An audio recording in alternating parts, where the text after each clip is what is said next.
Welcome back to Esthetics Magazine. Discover more skincare resources at aestheticsmagazine.com. In this episode, we are going to offer part 1 of our step-by-step crash course on facials. The first step is a cleanser. The cleanser is the first step in any skincare routine. During the course of the day and night, dirt, oil, makeup, and pollution accumulate on the skin. If you do not wash your face, these impurities can lead to skin problems.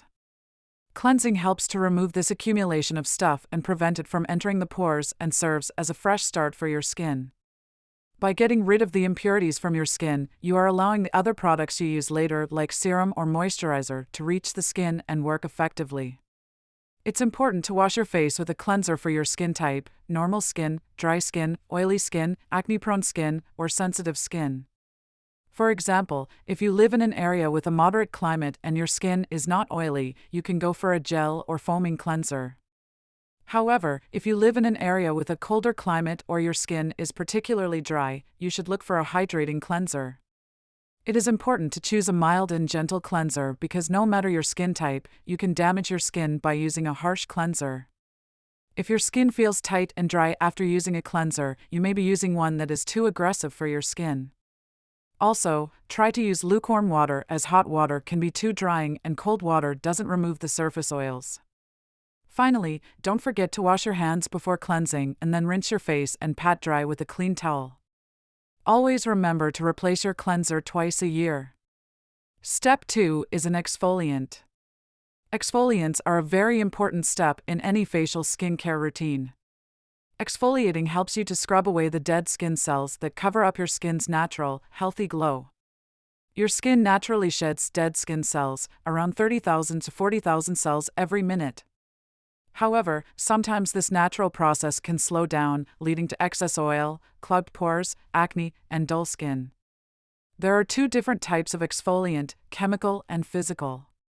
Chemical exfoliants use chemicals, such as alpha-hydroxy acids, AHAs, and beta-hydroxy acids, BHAs, to dissolve the bonds between the skin cells. This means that the dead skin cells can be easily rinsed away, leaving your skin looking cleaner and more refreshed. AHAs are water-soluble and work on the surface of the skin to help brighten it, whereas BHAs are oil-soluble and work on the topmost layer of your skin for deep, pore cleansing.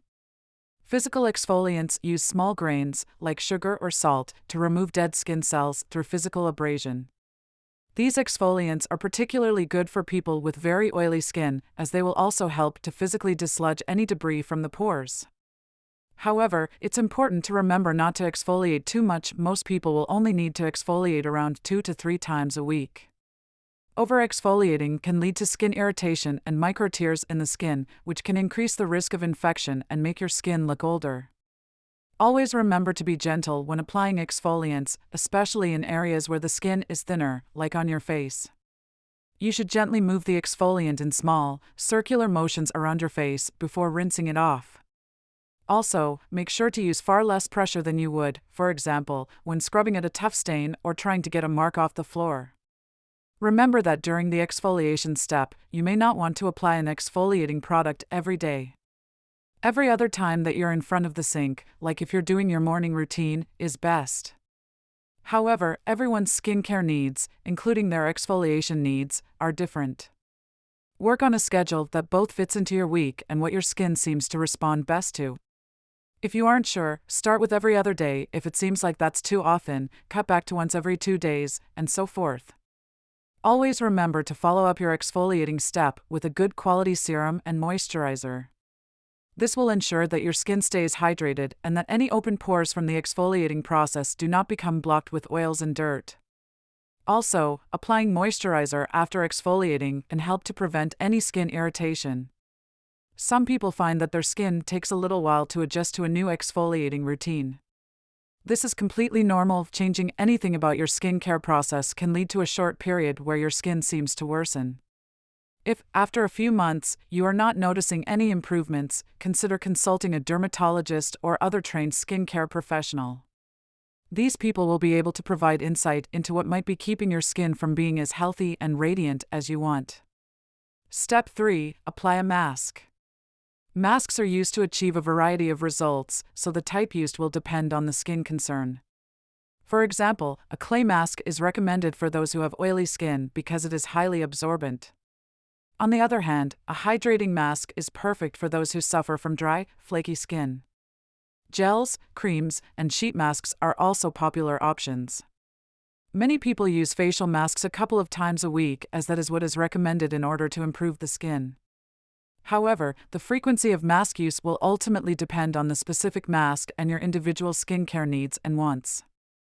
Some masks, such as clarifying masks, are advised to be used a couple of times a week in order to achieve the best results.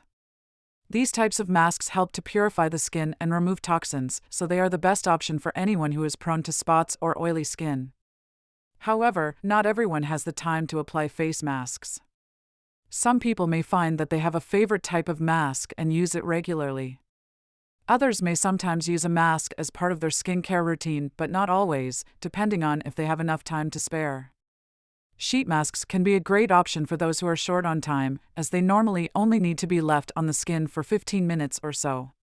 On the other hand, clay masks are generally left on the skin for 15 to 20 minutes, which is slightly longer than a regular facial routine but still manageable. I personally enjoy applying a clay mask, lying on my bed, and watching a short episode of my favorite TV program. It has become a really relaxing part of my routine because it is the perfect amount of time to stay occupied but also to wind down after a long day. I think that it is important to utilize the time during a mask because it is a good way to de-stress and do something for yourself. This is because when you apply a mask, you are nourishing your skin in a process known as feed, fortify, finish. First, you feed the skin with the nutrients found in the mask. Next, you lock those beneficial nutrients in place with a good serum, which fortifies the skin and helps to increase suppleness. Lastly, completing the routine with a good quality moisturizer will finish the job, helping the skin to stay hydrated for longer. So contrary to what people might think, masks are not just another way for cosmetic companies to get us to spend more money. I have found that using facial masks over time has helped me to feel more confident without makeup, as my skin condition has improved. Because you generally get the best results from using masks over a prolonged period of time, it is important to make regular application a genuine routine and to find a way to relax and enjoy the experience. By trying to find the right mask and utilizing the time you are wearing it, great results will definitely ensue. Step 4. Toner. After completing the skin cleansing step of the facial skincare routine, the next step is to apply toner.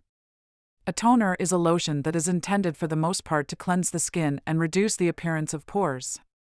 It is also used to balance the pH of your skin. Toner will also remove all dirt and oils that may linger on the skin. It is important to choose a toner that is appropriate for your skin type. For example, people with oily skin may benefit from alcohol-based toners. These toners have a more stringent effect and can be powerful at removing oil. Other skin types, such as dry, combination, and sensitive skin, should use different types of toners that may contain different active ingredients that work to address each specific skin issue or condition. When using the toner, it is crucial to make sure your skin is completely clean. You should use a few drops on a cotton pad and wipe it over the skin. Nevertheless, it is recommended to avoid using a toner while the skin is still wet, since it may dilute the effects of the toner. Instead, one should wait a few minutes to allow the toner to dry. Also, the toner should be applied evenly over the whole face and neck. This will ensure that the skin will receive the maximum benefits of the toner. Lastly, toner should be allowed to dry before applying anything else. The step-by-step use of cleansing, toning, exfoliating, and moisturizing should be done once per day. However, it is possible to use the toner twice a day, but it depends on the skin type. Always make sure to follow up the toner with a lotion or moisturizer. This is to keep the skin smooth and supple and to prevent any dryness. Discover the natural power of vitamins with this new book, Understanding Vitamins in Skincare by Greg Rishaw. Learn how vitamins can nourish, protect, and renew your skin, all while embracing a healthy, balanced approach. Get your copy today and uncover the secrets to natural ingredients. Understanding Vitamins in Skincare is available now on Amazon.com.